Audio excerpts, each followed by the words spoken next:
So next up, we have Jim Robertson from NYU. Will be giving us a presentation on the mobile analytics. NYU, as you've seen many times over again today, has been done some tremendous work with Kurogo. And Jim in particular, as well as Eric, have been a great contributor to the whole effort. So we really appreciate you having us here, having you here. And please go ahead. Thanks.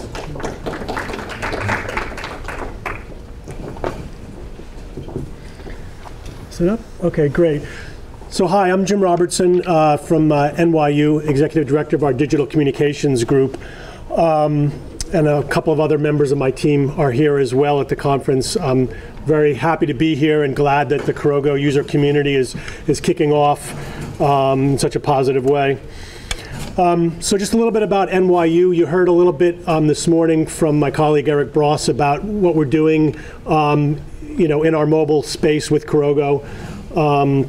And just to fill in a little bit more about NYU, we are a private university, the largest private university in the country. Depending on how you count it, we've got over 40,000. Is there a question? Was just done actually reduced your volume. Reduced my volume? Oh, okay. Okay. Sorry, I thought I was turning it on. Check, check, check, check, check. All right, should I lean in closer then? Okay. So NYU is the largest private university in the country. Depending on how you count it, we've got upwards of 40,000 students.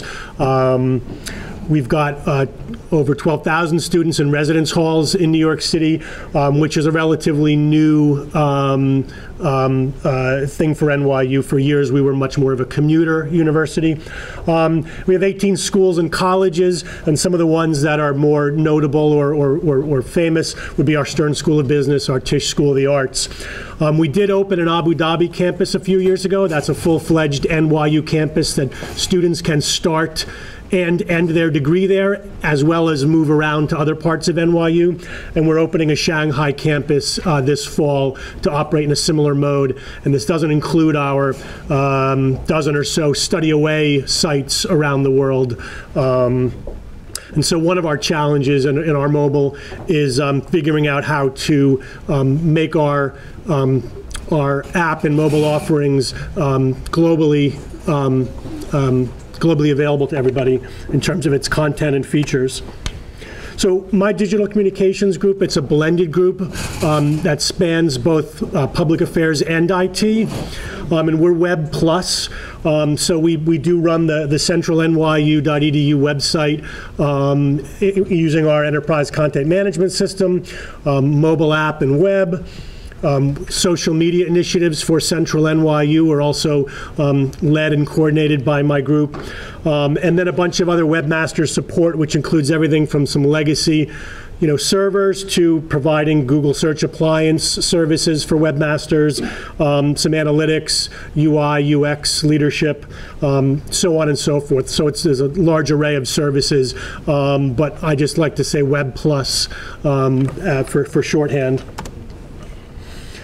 So we do have an NYU mobile app that we launched last May for iOS, and then we introduced an Android version in August, right before students came back for the semester.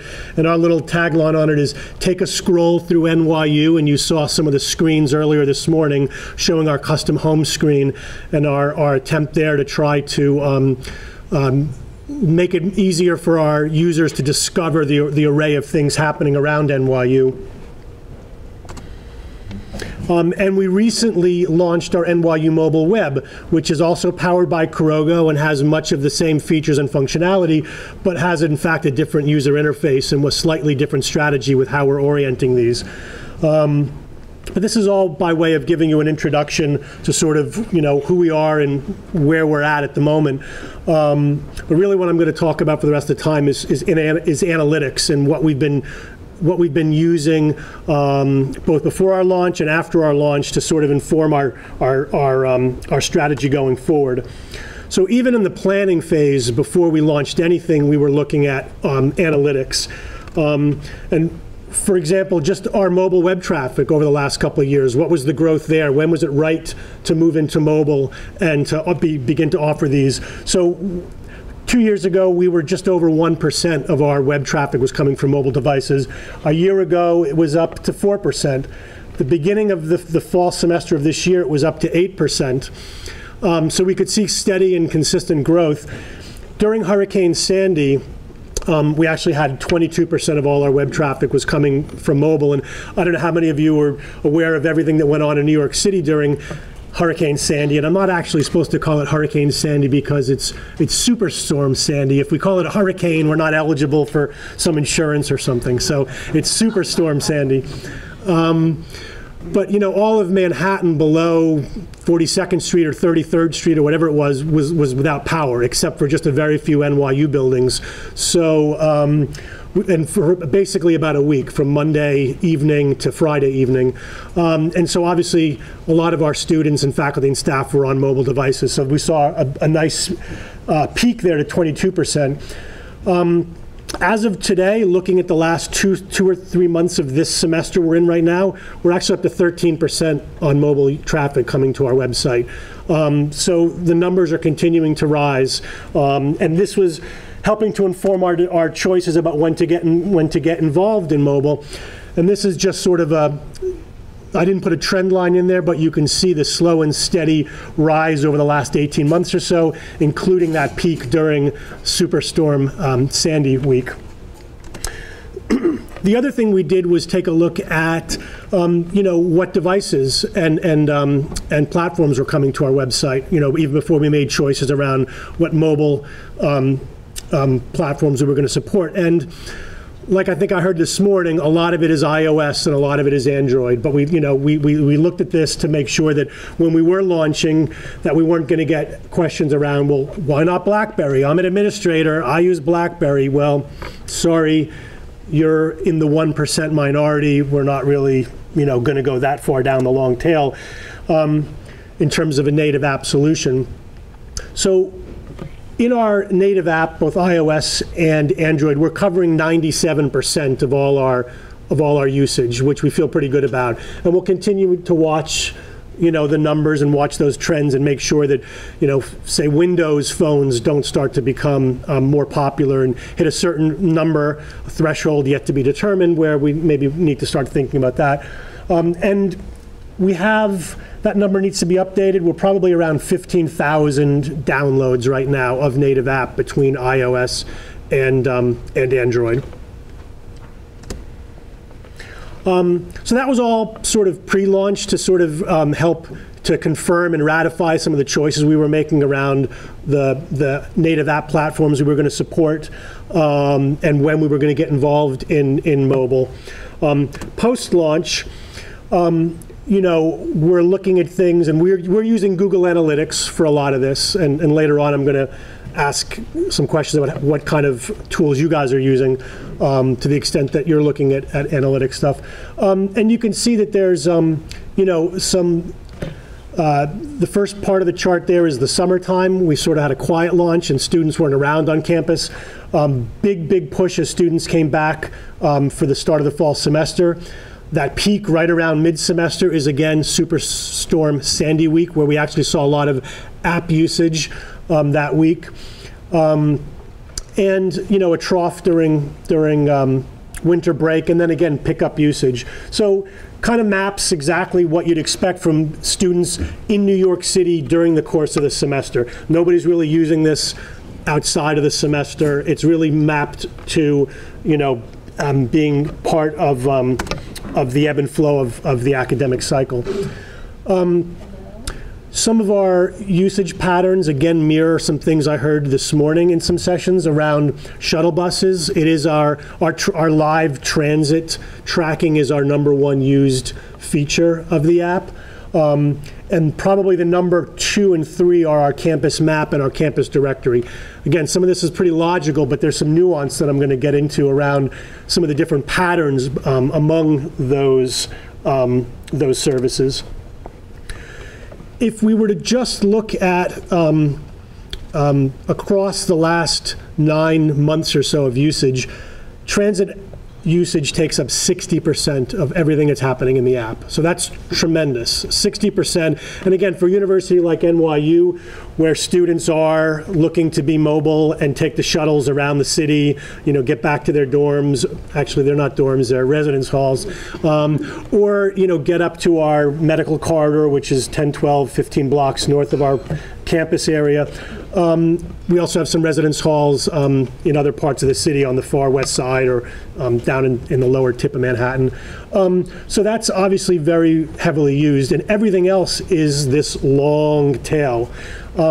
What's interesting is some of the things that people thought really had to be in there for political reasons. Our Service Connect module, which was a custom module we worked with Moto on very successfully in terms of its execution. And what it does is it's supposed to put students in touch with volunteer opportunities.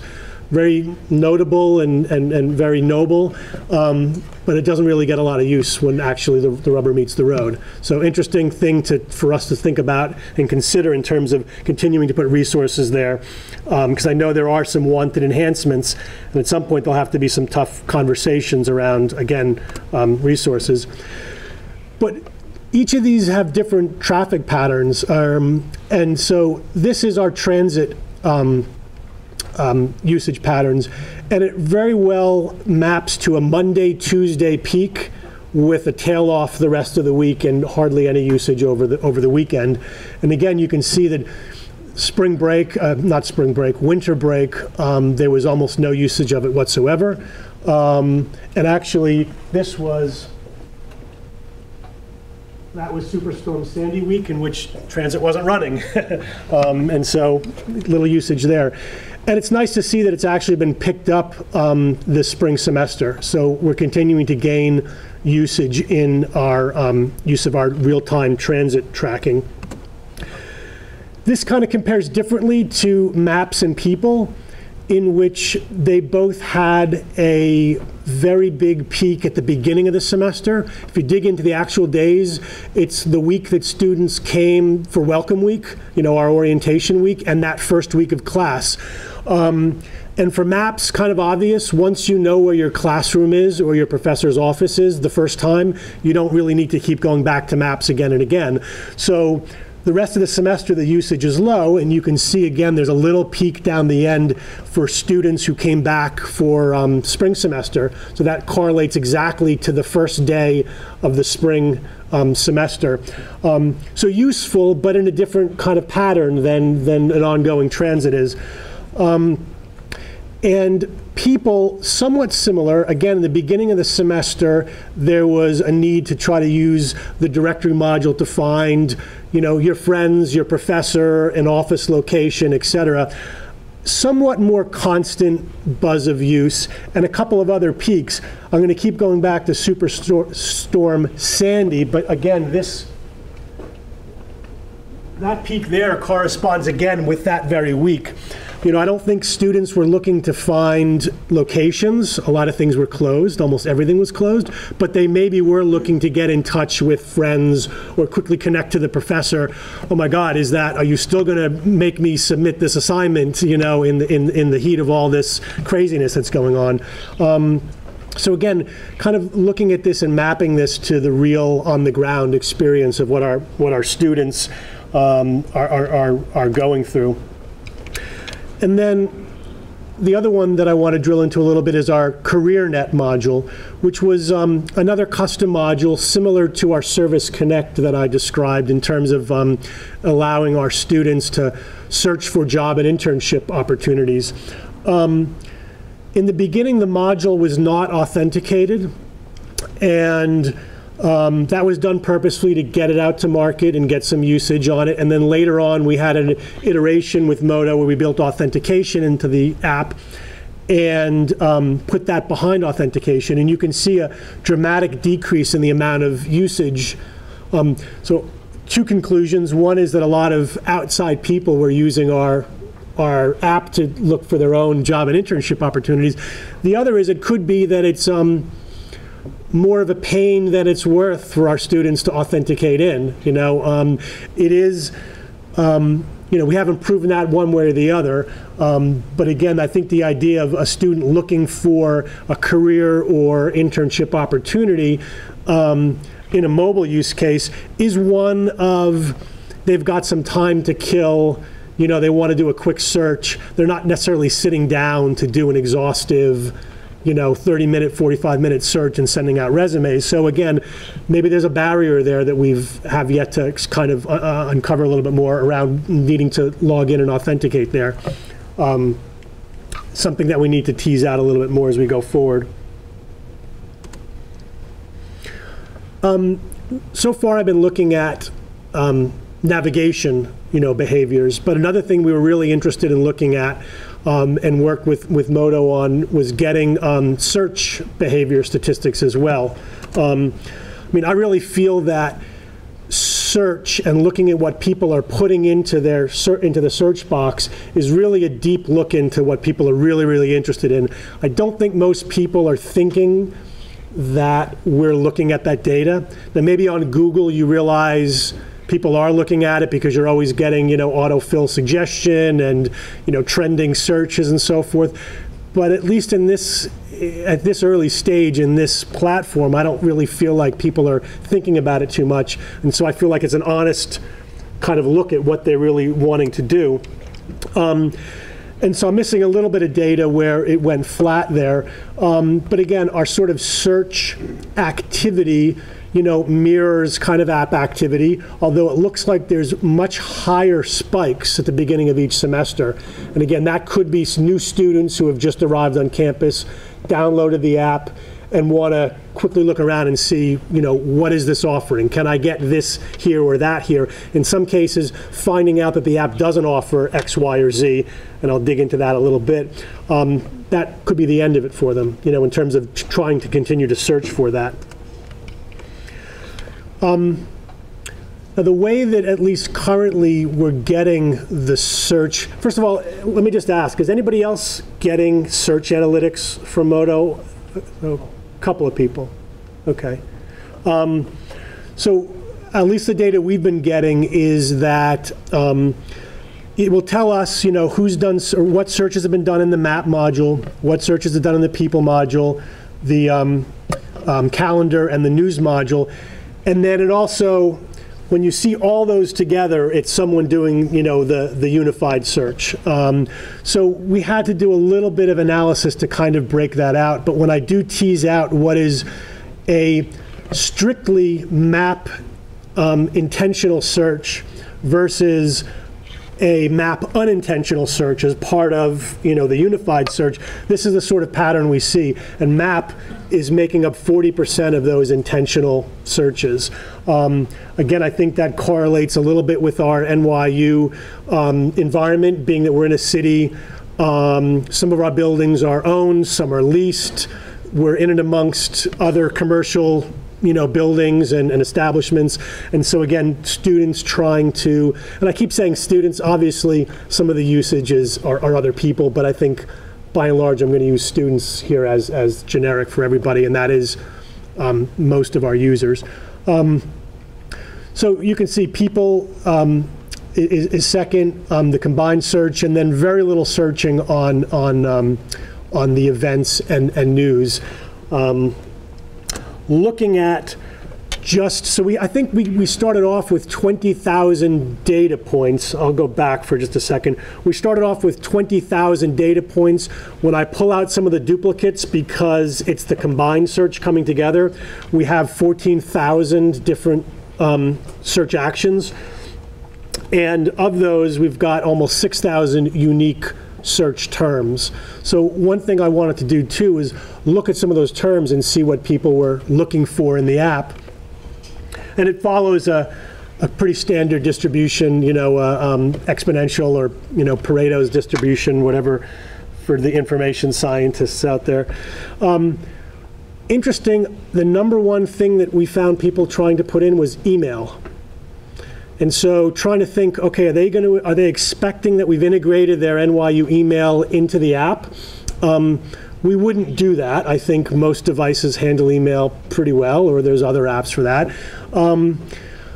And the number 2 thing they put in was various words to represent our Albert SIS system. So they definitely wanted to get access to their student, data in terms of, what that's providing.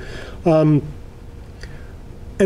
we're working with Modo and/or possibly another vendor to see about cracking that nut and providing some of that information in a future iteration. Some of the other notables from sort of in the top 10 was calendar. And my interpretation of that is sort of maps to email. We're a Google Apps for Education campus, and so all our students are very much into Google Apps and Google Mail and Google Calendar. And so my interpretation there, and again, could be teased out and argued in a different way, is that they're not really looking for events calendar stuff, because I'm not seeing a lot of event kind of searching, but just the word calendar. The other thing is our NYU home portal was another thing that was up there pretty high up on the list. And then looking at other things in terms of the first week of class, things like bookstore and NYU card or NYU ID were terms that came up right away, but then kind of tapered off over the course of the semester. Can I ask you a question? Sure, yeah. How did you actually come up with this? I use Google Analytics to go through and with the search terms and such, but there's such a diversity in how people spell things and how they categorize a calendar. Can be academic calendar, or some other type of calendar, and then there's different terms that people are using, and I struggle through going through that. How do I use them to say, okay, these people were looking for a calendar, so I just say in my putting together my information, I should say calendar related, admissions related. That's just basically suddenly going through that. But how do you do that? So the question was, how do you sort of look through the data when you've got different synonyms, for the same kind of concept? It's not easy. There's a few slides later on where I talk about maybe some need for some better tools or better ways to do this. I've done a lot of this in a variety of ways. Some of this I've dumped into Excel spreadsheets and tried to do some search and replace and some some count and built a separate sort of authority table, if you will, to try to do some counting based upon those things. It's not always easy to get at this stuff, no. And I think that there's some, again, I'm going to get into this a little bit in a few slides from now, but I think that we're lacking some tools to get into some of the things that I'm really interested in getting into. So if I don't answer your question by the time I've gone around, we can come back to that. One thing I've done was grab a list of all the terms and threw it into a word cloud, maker. I think this was from Wordle. And this is a little bit inaccurate at the moment because I believe I grabbed a slide where I hadn't had the words combined. So center and hall are coming up as the two largest here, where I said email was the largest. And that's because there's several words in front of center that are around building locations, the XYZ Center, the ABC Center, which I forgot to keep collated together. I didn't realize that till just before the presentation. And same thing with hall, lots of different residence halls, But taking a look to see what words are then kind of arising out of that raw data has been interesting, again, to see what people are really interested in looking for. So I've always thought that, the sweet spot of interesting data is right there at the sort of curve in this area, because what you've got at the top are probably all the terms that are obvious and repeated all the time and don't change much. And what you've got at the bottom in the long tail are the trivial stuff and the stuff that also are not repeated very often. So my interest is really in digging at that sweet spot on the curve to see what those terms are and what the trends are with those and the usage of those. So some of the terms, again, just teasing out from the data in the sort of tools that I've been able to use so far, are things like, work order, how to submit like a, presumably, my sink is broken, Other things like, when do fall classes start? A reasonable number of people typing in searches similar enough to that. Subway, I think there's plenty of subway map apps, for New York City. So again, we wouldn't necessarily want to duplicate that functionality. Things like Starbucks. Okay, there are Starbucks in some of our buildings or right next to our buildings. How much of that is ours to offer up versus how much of that is something that students are going to naturally find on, Foursquare or other mapping tools. And then Tor is another one. So I saw other questions. I'm happy to take them as we go. If you look on an iPhone, and you'll notice that there is, if you have a federated search on what people call the springboard, and just above it to the right is the Google or whatever you have your search engine set to. A student did make a comment to me that, aren't those the same? Kind of like a search bar is a search bar is a search bar. And people who are typing Starbucks here really should be typing here, but it's like close. So there are all kinds of interesting kind of, I think it would be fascinating to correlate search terms with platform, for example. I don't think we have enough data points to really do that in a meaningful way yet. Right. That's a good point. So, that would be interesting to take a look at. Thinking they're searching. Yeah. I'll say this again, looking through the terms of data, I did not see things jumping out at me that would suggest themselves to be Google.com kinds of searches, though. Things where people would be asking, what's the capital of, Uzbekistan? I don't think a student would type that kind of search into the app purposefully. And I'm going to just say that in looking through all the terms, and there's a ton of data in there, so I'm sure there's things buried in there, but jumping out at me were not a lot of things that suggested that they were of that nature. But Starbucks comes to mind. Starbucks comes to mind, but again, there's Starbucks in and among NYU buildings, so it seems to me that it might be logical for a student to think, oh, where's the campus Starbucks? Is it going to pull up on the campus map here in the app? So in looking at maybe some things that might suggest themselves around how we improve, search, some of these things, autocomplete and auto-suggesting, we've talked with Moto about this, and there's certain challenges involved in that, and what sort of expectations are we setting. But to the extent we look at, auto-completing and auto-suggesting things, do we try to catch common spelling errors, particularly around known NYU terms or properties? Should we be ensuring that all location and office nicknames, there's many things by which people call our buildings and our offices, and should we be running that list down and fixing the metadata in our directories so that, those kind of synonyms will come up? The idea of search versus navigation, again, how much effort do we put into, how we array on the screen for navigation versus how much we let students search. And even the idea of search as navigation, that you could start to type in calendar and it might suggest and feed you into the calendar module. Especially as we continue to grow modules, is there a model there for using search? And again, continuing to see what people are using and feed that back in. And then the other thing was, some FAQ idea. If students are typing in email and we've decided we're not going to integrate our campus email, should we land them on a page that answers the question, here's how you, integrate email to your device? Or when do spring, again, if a significant number of people are typing in when does the spring semester start, should that land on an FAQ, page that answers that? Some of these we don't really have answers to. They're questions. It's suggestions for how sort of looking at this data, leads us to ask these to ourselves. Some of them probably have bigger payoffs than others. Some of them require a lot more effort than others to do.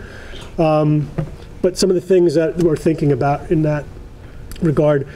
So the idea with all this is to end up with actionable data, right? I mean, we want to look at this stuff, and I kind of like looking at this stuff and seeing the charts come out and finding patterns and stuff, but it's got to lead somewhere. You have to have some actionable data from this.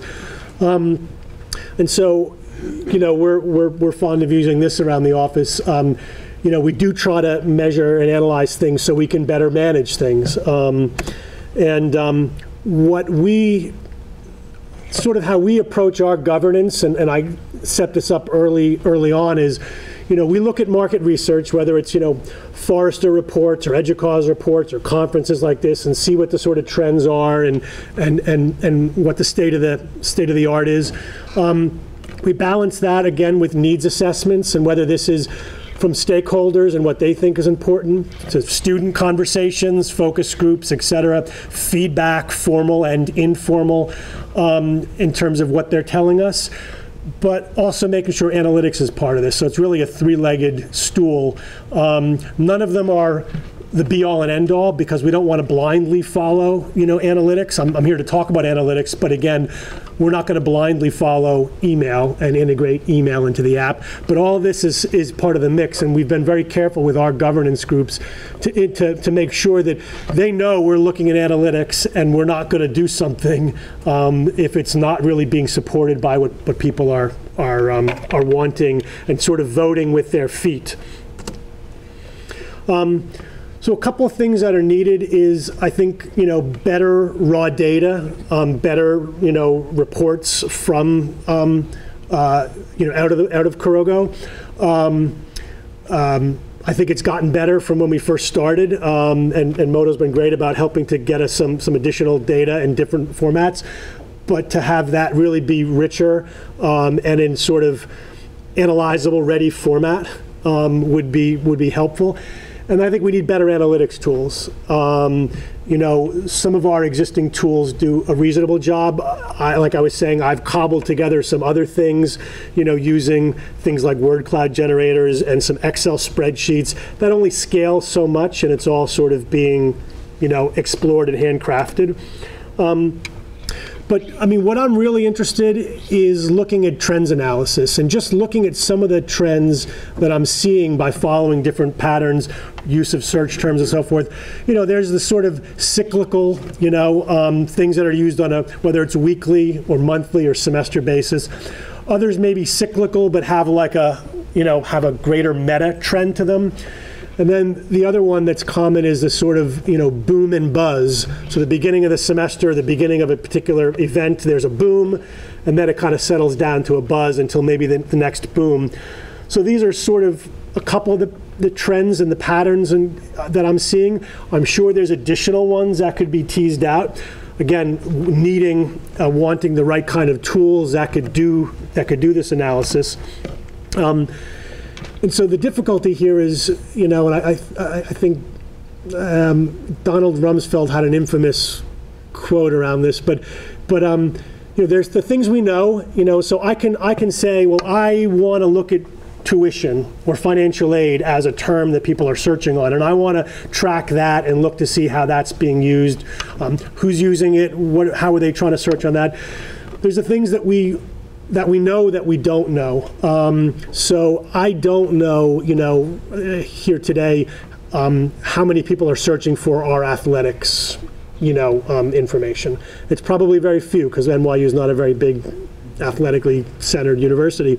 But really, it's the things that we don't know. I want a system to be able to tell me, hey, here is some pattern in the data that we've detected, and bring that to my attention and sift through that data and find the golden nuggets, that are the outliers in the data, so that, it would tell me things like, well, typically, most of your usage of this kind of thing follows this pattern, but I'm going to flag for you something that seems to be close to that pattern, but now there's some statistically significant difference in that. Or here's some other cyclical, kind of trend data that's completely going against most of your other pattern. Again, I think most of our stuff is going to follow certain academic calendar trends, but there could be things driven from high school trends, as you get maybe juniors and seniors.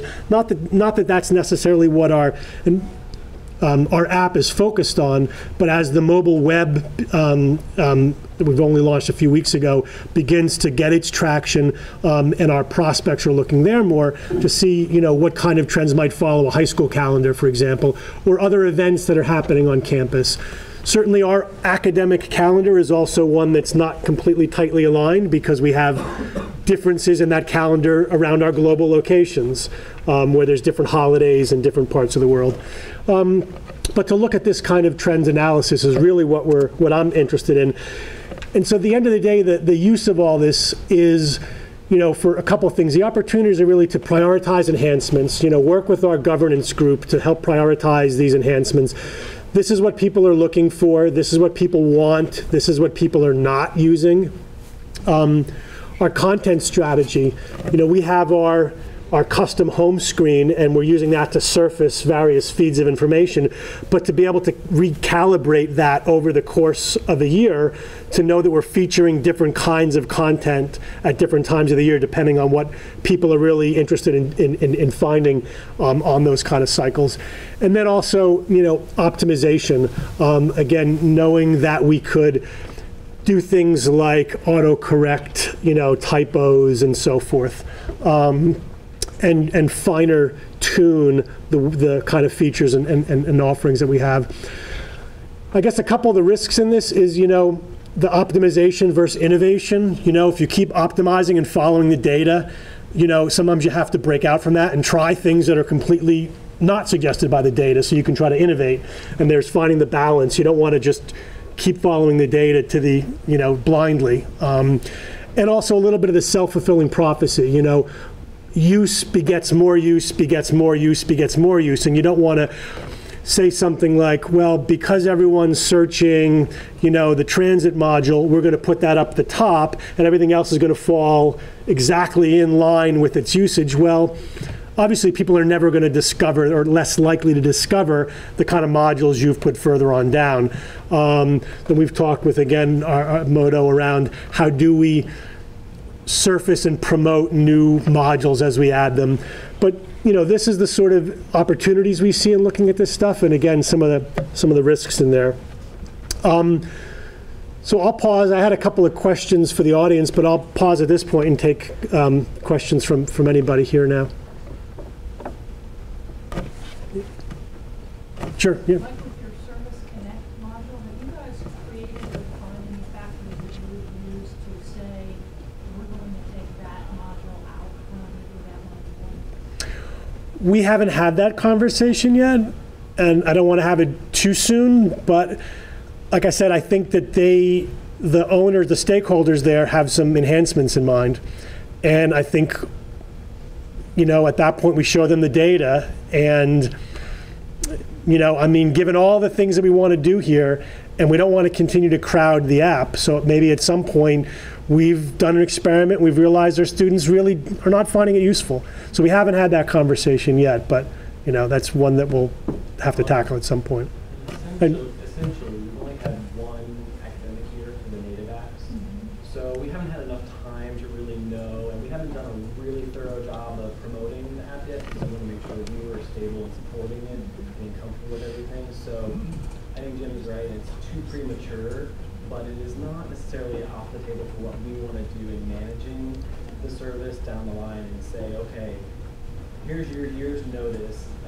We're not going to do your campus now. You've got a year to prove to us that you can drive more traffic to your module. Otherwise, we may have to cut that one to make more room for other things and ongoing maintenance costs that we have to support. So it may look like that down the line, but it's, I think, 1 year away from doing that. There was another question up here. Okay. So my question is also related to Service Connect, because we have a similar, web application database that is not part of the mobile suite. So how did you make that decision that it was an app that should be part of the mobile? So what are you mean the original decision to include Service Connect before we had any data was a political decision? Okay, all right. Well, so I have a larger context of the question, because one of the things that we're struggling with, and one of the things that we're trying to define for people around campuses, sometimes you want to have a website that's responsive. That can include an application on your website that becomes responsive, as opposed to having that be part of the suite. So we are continuing to define what is and what makes sense to be part of this suite. And it's one of the reasons I love that Venn diagram.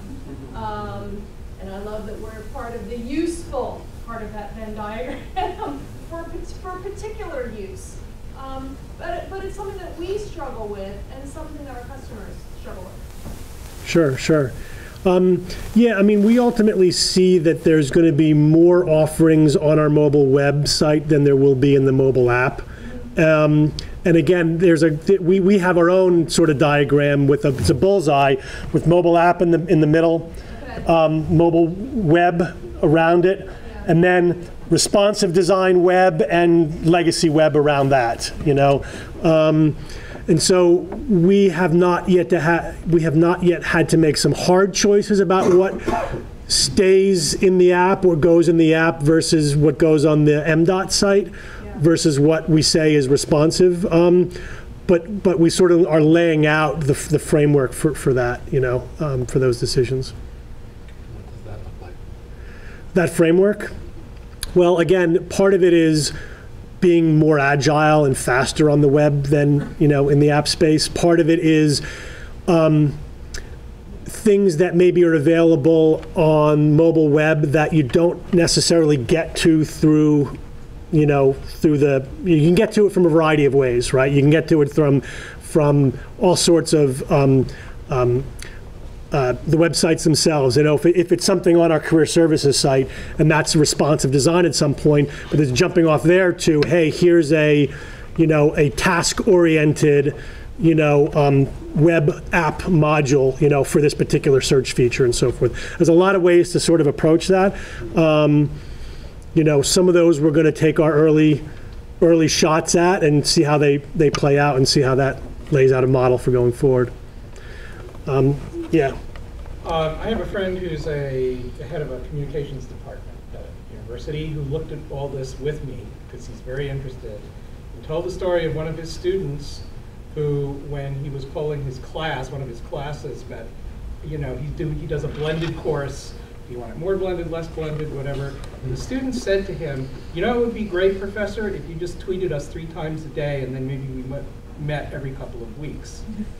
And his point was, sometimes you obviously have done a very thoughtful analysis of data. How do you think about the degree of giving students what they want, which might be an app that has one button that says pizza and you press on it, and what they need, or what they don't know they need, or what they might think they need? Or what we want them to have. Or what we want them to have. Right. Because we started ours out with the idea of saying, you will come here, you will authenticate, and then we will use this to give you the messages that you don't answer your mail, and so forth. And it's probably not a workable model. I think it's a balance of both. I mean, because if it's all about what you think they want, you're not forcing them to go there.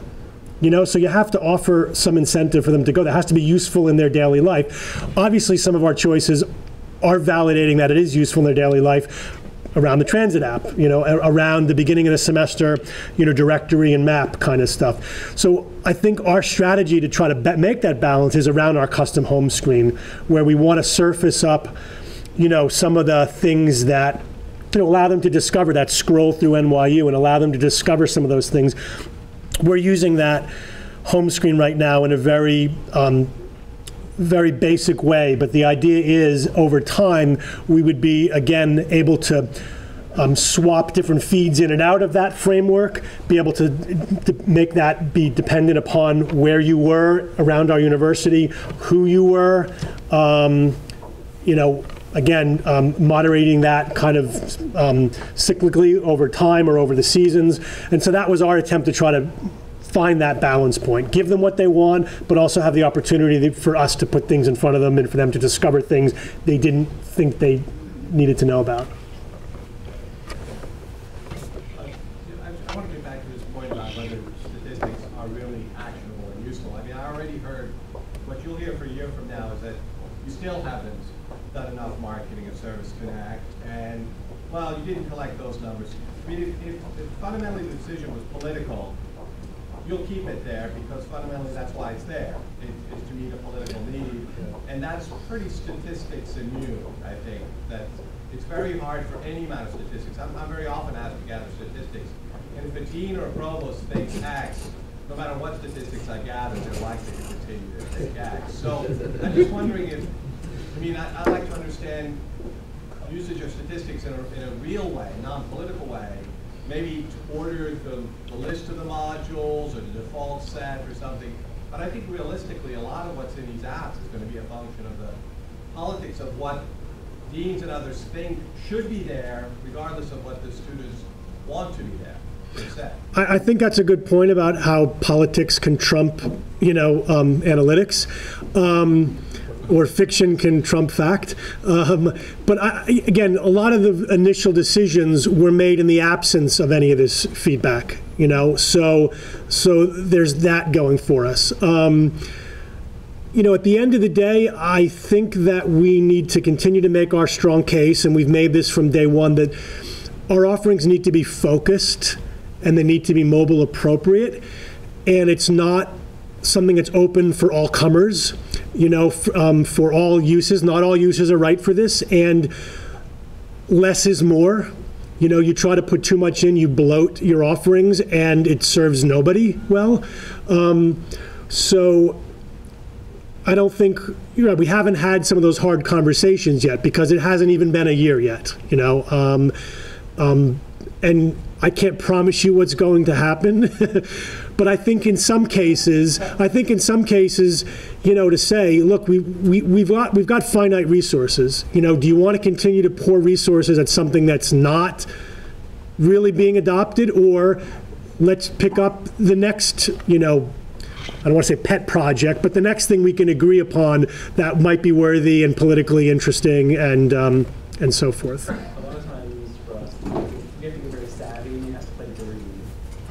So you have to sell some of what you want to achieve that students want. You have data to prove that. You have to sell that to that provost, that dean, in a way that they're willing to buy it. So a couple smaller conversations, not really dean, provost level, but the Office of Commencement approached us and said, we want to be in the app, we want our own app. And that's where our target diagram really helps people to understand that everything in the target is mobile friendly. And so you're mobile.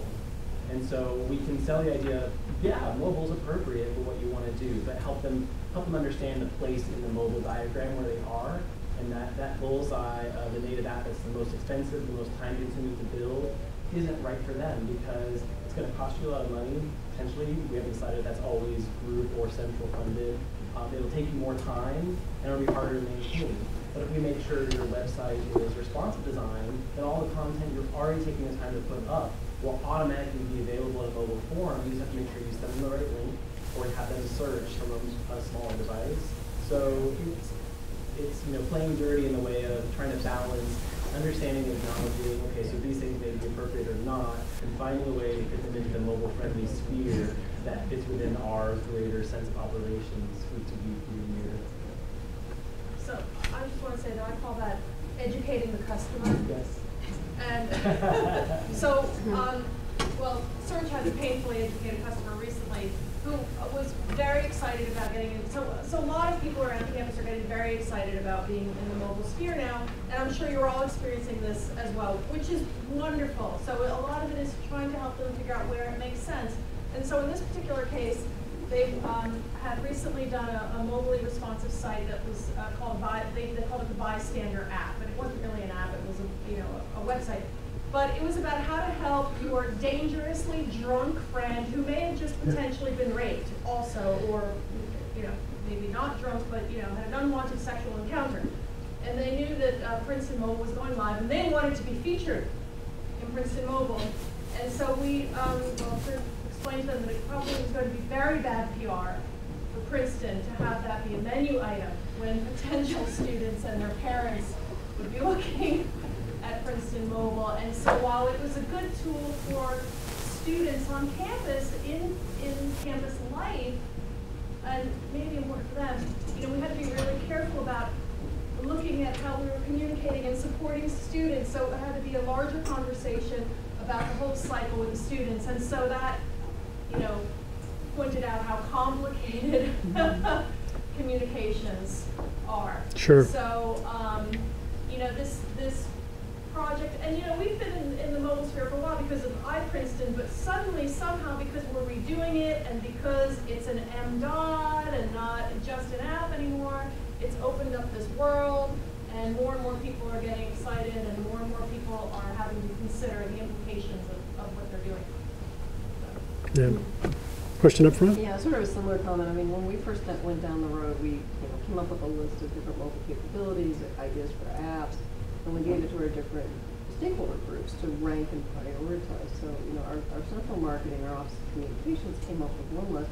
Our student advisory board had the exact opposite ordering. We literally flipped it. I mean, and the students were really driving towards things that were function-based, you know, things like the laundry, the transit, those were all the things that they wanted to do. Whereas in communications, it was more, you know, the events, the news, what are Jesuit like today, which, you know, so that negotiation between the two is really key, and that's where we're hoping the personas can help down the road. Because I think that's just going to get worse. With multiple audiences, you're just never going to solve that. Right. Yeah, I agree. I mean, the same thing. You know, I totally agree. It's the functionality stuff. It's that, you know, the real life things that help the students. It's less so around what the university is trying to push out around news and events and so forth. Events we feel are a little bit different for us. It's not used right now, but our events tool is so poor. And we're actually upgrading our events tool, and I talked around lunch with a couple people where our new events, NYU events calendar tool has some great APIs around like events happening in this radius of a location. So that our idea is down the line is to use that to again feature back to the mobile. Okay, I know that you're here, so these are events that are happening like literally steps away, you know, versus someone who's pulling it up, you know, somewhere over there or over there. And hopefully, again for NYU, again, maybe that being a particularly acute problem because, you know, there is that lack of central gathering spot to kind of find that stuff. So your mileage may vary. In the back?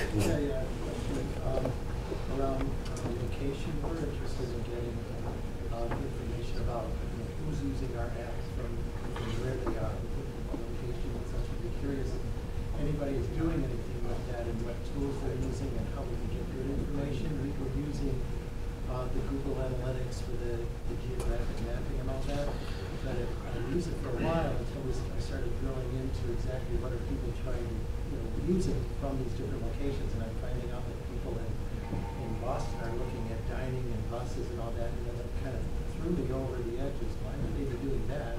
So as I explored that further and talked to a bunch of folks and did some research, I was finding out that if you were on our campus, well, first of all, the Google Analytics uses IP address to identify where you're located. If you are on our campus wireless network, it identified as you as being an IP address from our campus. But if you are using anything other than our campus wireless, it takes it from your provider, and the provider just buys blocks of IP addresses and assigns them to your phone where you're using it. So I had somebody that I called over in our other group, and I said, where does your phone say you're from? He said, okay. He says, it says I'm in Minneapolis right now, we're in Rochester, New York. So that blew that all out of the water. And it would be helpful for us to know who's using it from what location, so if we have some type for marketing purposes. So if we have alumni or if we have admissions that are doing things, are there then some downloads that are happening of our apps in those areas that are increasing usage? But is there a way to get good, I mean, other countries were applying for what I understand, but in the US, don't use Google Analytics. Are you using anything or know anything more about that? I don't.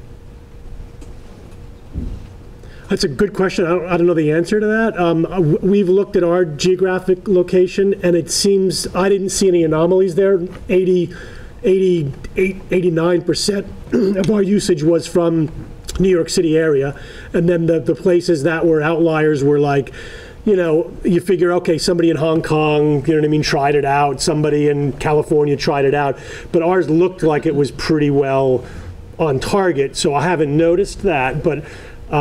That's interesting. I don't really have any other insight into that, to tell you the truth. I don't know. Maybe Serge does?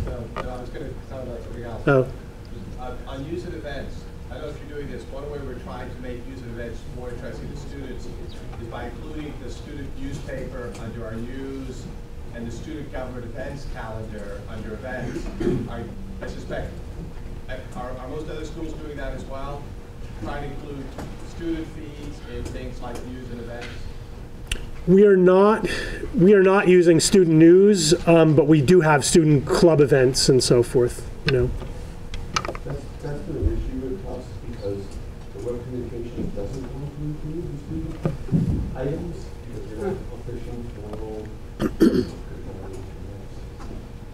And that gets to the core of what this mobile tool application suite is all about. Is it about university PR and university official stuff? Or is it about useful information for the community? And I think we've been relatively fortunate that we've gotten to know, no one seems terribly upset about the fact that we're including student things, but maybe that's one way to try to make those more relevant. Mm. I think it's cultural too. It's also, it's time to really once you have a capability, I think over time you will include those feeds and those items, because again, who's it for?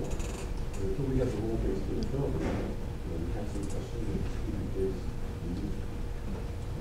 And Georgetown actually has 4 different student publications.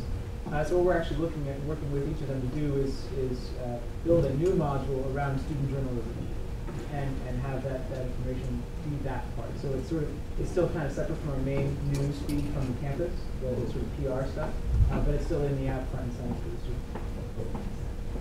You know, I've got a couple minutes left. I did want to ask a question in terms of, for those of you who are looking at your mobile analytics, what tools are you using? And so just a quick show of hands, you know, like who's using Google Analytics? A lot of people. What other packages are people using? We also have Urchin, which is, you know, I guess what Google Analytics was years and years ago. It's now no longer supported, but is anybody using Urchin to look at anything? Or things like, what are some of the other big packages out there? What's the one we're always getting pitched on?